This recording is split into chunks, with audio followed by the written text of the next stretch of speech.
PPP-ve, në rastin e fundit sot ku gjykata e apelit kërkon të SPAK-u ka kundërshtuar shkallën e parë e cila ka detyruar hetimin e çiftit Xhaçka. Po.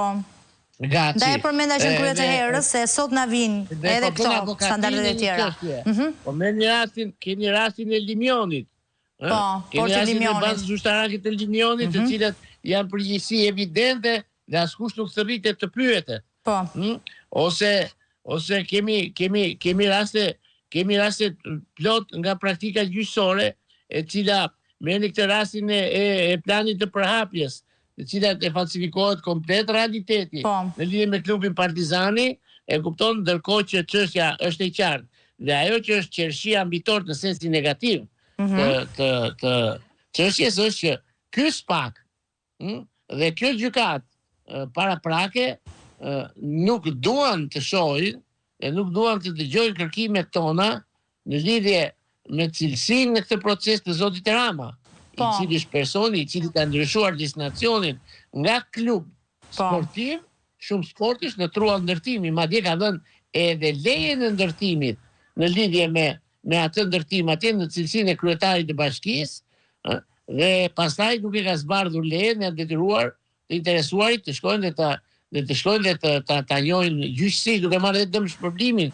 Po, në fakt, ajo pjesë përpishet të kalohet pa u vënë re fare nga drejtësia.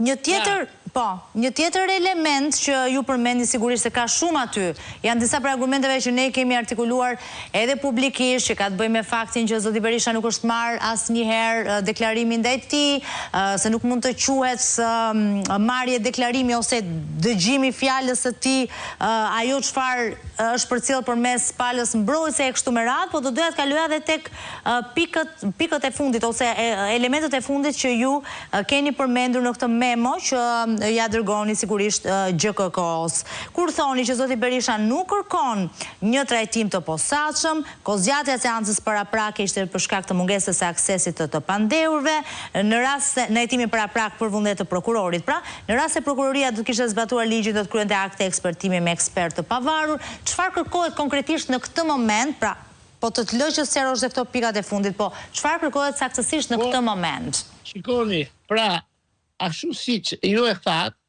është motamo ashtu. Pra, ne nuk kemi kërkuar një trajtim të posaçëm, pasi parimi i barazisë para ligjit është një realitet teorikisht, në rrafshin teorik, por nuk është një realitet në planin praktik, në rastin e zotit Berisha. Pra, neve flasim këtu për ekspertë të cilët nuk kanë njohuri të posaçme.